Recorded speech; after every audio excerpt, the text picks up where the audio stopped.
Pandian store serial எபிசோடில் என்ன நடக்க போகுதுங்கிறத இந்த வீடியோவில் பார்க்கலாம். நம்ம ராஜி வந்து டான்ஸ் ஷோவில் கலந்துக்கலான்னு சொல்லிட்டு பாண்டியன்கிட்ட பர்மிஷன் கேட்குறாங்க. பாண்டியனும் கொடுக்க மாட்டேன்னு சொல்லிடுறாரு. இதுக்கு மேலே வந்து நீ என்னமோ முடிவு எடுத்துக்கமா, இதுக்கு மேலே நான் உன் விஷயத்தில் தலையிடுற மாதிரி இல்லை. நானும் எவ்வளவோ எடுத்து சொல்லிட்டேன். வீட்டில் இருக்கவங்க பெரியவங்க எதுக்காக சொல்கிறாங்க, என்ன ஒரு நல்லதுக்காக சொல்லுவாங்கன்னு எடுத்து புரிஞ்சுக்கோ. ஆனால் நீ அதை கேட்குற மாதிரி இல்லை. தயவு செஞ்சு நீ என்கிட்ட கேட்காத, நீ போகிறதுனா போய்க்கோ அப்படிங்குமே. உடனே அது இருந்துக்கிட்டு பேசாமல் இரு ராஜி அப்படின்னு சொல்ல வருமே. நான் மாமாட்ட பேசிக்கிறேன் அப்படின்னு சொல்லி வெடுக்குன்னு மூஞ்சில் அடித்த மாதிரி பேசிடுறாங்க. அதுக்கு வந்து கோமதி சொல்கிறாங்க, அவன் புருஷன் தானே, உன் புருஷனை தாண்டியா மாமாட்ட பேச போகிற அப்படிங்குமே. ராஜி நீ எவ்வளவோ சொன்னாலும் கேட்கவே மாட்டியா அப்படின்னு சொல்லிட்டு கோமதி சத்தம் போடுறாங்க. இல்லைண்ணா நீங்கள் யாரும் தயவு செஞ்சு பேசாதீங்க, நான் மாமாட்டே பேசிக்கிறேன் அப்படின்ட்டு. எப்பா ராஜி நீ எதுவுமே என்கிட்ட பேசாதப்பா, நீ உன் இஷ்டப்படி நீ முடிவு எடுத்துக்கோ, உன்னை கட்டினவனும் நீயும் என்ன முடிவு எடுக்கிறீங்களோ அதைப்படி செய்யுங்க அப்படின்னு சொல்லிட்டு உட்காந்துடுறாங்க. கோமதி எவ்வளவோ எல்லாரும் சொல்லி பார்க்குறாங்க, அப்பயே கேட்குற மாதிரி இல்லை. அப்புறம் ராஜி போயிடுறாங்க ரூம்குள்ளே. கதிர்கிட்ட கேட்கவுமே கதிர் வந்து நீ போகாத, நீ எனக்கு போகிறது எனக்கு பிடிக்கல அப்படின்னு சொல்லுவோமே. சரி நீங்கள் யாரும் இது பண்ண வேண்டாம், நானே போய்க்கிறேன் அப்படின்னு சொல்லிட்டு எல்லா விஷயத்துக்காகவும் என் கூட நிற்கிற, இதுக்கும் நிற்கலாம்ல, வா ப்ளீஸ் அப்படிங்குமேனு. சரி வா போகலாம் அப்படின்னு சொல்லிட்டு கூப்பிட்றாங்க. அப்புறம் ட்ராவல் பேக் எடுத்துகிட்டு வெளியே வரவுமேனு எல்லாரும் ஒரு மாதிரி பார்க்குறாங்க. எங்கே கதிர் அப்படிங்கவுமே பின்னாடி வரான் அப்படின்னு சொல்லிட்டு வா போகலாம் அப்படின்னு சொல்லிட்டு கூட்டிகிட்டு போகிறாங்க. கோமதி இருந்துக்கிட்டு நீ அவனுக்கு எடுத்து சொல்லி புரிய வைப்பேன்னு பார்த்தா நீயும் அவ கூட சேர்ந்து ஆடிக்கிட்டு இருக்க அப்படின்னு சொல்லி சத்தம் போடவுமேனு.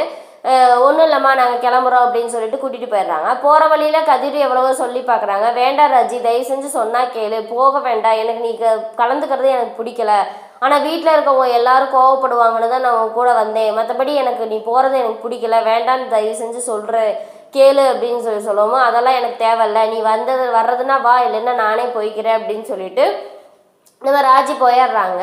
அப்புறம் போவோம். இங்கே மறுபடியும் வீட்டுக்கு கதிர் வரவுமே செந்தில் எங்கே ராஜி எங்கே, நீ அவளை மட்டும் விட்டுட்டு நீ எங்கே வந்த அப்படிங்குமேனு.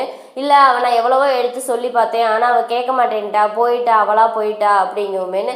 அப்போ நீ ஏன்னா ஒரு பொம்பளை பிள்ளை மெட்ராஸுக்கு தனியாக அனுப்பி வச்சுட்டு நீ பேசாமல் இங்கே வந்திருக்கிற அப்படிங்குமேனு. நான் எவ்வளவோ எடுத்து சொன்னேனே, ஆனால் கேட்க மாட்டேன்ட்டா, அவள் எனக்காக தான் இவ்வளோ தூரம் செஞ்சுக்கிட்டு இருக்கா, அவள் எப்படியா ஜெயிச்சு கொண்டு வந்து 10 லட்ச ரூபா பணம் கொடுத்தா என்னோட ட்ராவல்ஸ் ஆரம்பிக்கிறது முடியும் அப்படின்னு பிரச்சனை முடியும்னு சொல்லி தான் அவன் இவ்வளோ தூரம் பண்ணிக்கிட்டு இருக்கா. எனக்காக ஒருத்தி கஷ்டப்படுறா, ஆனால் அது எனக்கு பார்க்கறதுக்கு எவ்வளோ கஷ்டமாக இருக்குது, அப்படி சொன்னால் கேட்கவே மாட்டேன்ட்டா அப்படிங்கவுமேனு வேகமாக வீட்டுக்குள்ளே போகிறாங்க. வீட்டுக்குள்ளே போகவுமே மீனா எல்லாரும் கேட்கவுமே அவங்ககிட்டே அதான் சொல்கிறாங்க, எனக்கு வேலை இருந்துச்சு அதனால தான் அவளை நான் அனுப்பி வச்சுட்டு வந்துட்டேன் அப்படிங்கவுமே. பாண்டியன் வந்து சத்தம் போடுறாரு, இவனுக்கெல்லாம் உடம்பு பூரா திமிரு, ஒரு பொம்பளை பிள்ளையை தனியாக அனுப்பி வச்சுட்டு இவன் பேசாமல் வந்திருக்கான் பாரு அப்படின்னு சொல்லிட்டு சத்தம் போட்டுட்ருக்காங்க. அப்புறம் மீனா சொல்கிறாங்க, இல்லைத்த நான் ராஜிகிட்ட நான் ஃபோன் போட்டு பேசுகிறேன் அப்படிங்கவுமேனு சரின்னு சொல்லிட்டு இது பண்ணுறாங்க. ராஜியும் அங்கே வந்து சென்னை போயிட்டு கால் பண்ணுறாங்க மீனாவுக்கு. என்னக்கா ஃபோன் பண்ணியிருந்தீங்க அப்படிங்குமே. ஆமாம் ராஜி அத்தை உங்ககிட்ட பேச சொன்னாங்க, அதனால தான் கூப்பிட்டேன் அப்படிங்குமே. சொல்லுங்கக்கா அப்படிங்குமே. நீ எங்கே இருக்க அப்படிங்க. இப்போதான்க்கா சென்னைக்கு வந்தேன் அப்படிங்குமேனு. இவ்வளோ நேரம் இப்போ தான் போனியா, ஆமாக்கா பஸ்ஸே கிடைக்கல இப்போ தான் வந்தேன் அப்படின்னு. சரி நீ அந்த இதுக்கு போயிட்டியா அப்படிங்குமே. இல்லைக்கா பஸ் ஏறுறதுக்கு நின்றுருக்கேன் அப்படின்னு சொல்லிட்டு நின்றுட்டுருக்காங்க. எனக்கா எல்லோரும் வீட்டில் என் மேலே கோவமாக இருக்காங்களா அப்படிங்குமே. ஆமாம் அப்படியே கதிரி என் மேலே கோவமாக இருக்கானா அப்படிங்கும். ஆமாம் மூஞ்சியை தூக்கி வச்சுட்டு உருன்னு தான் சுற்றிக்கிட்டு இருக்கான் அப்படிங்குமேனு. சரி விடு ராஜி நீ எதுவும் நினைக்காத, நீ நல்லபடியாக ஜெயிச்சுட்டு வா அப்படின்னு சொல்லிட்டு மீனாவும் ஆல் தி பெஸ்ட் சொல்கிறாங்க. ராஜியும் சரின்னு சொல்லிட்டு அங்கே இதுக்கு போயிடுறாங்க. போயிட்டு அங்கே வந்து டோக்கன்லாம் பதிஞ்சு உள்ளே போகிறாங்க.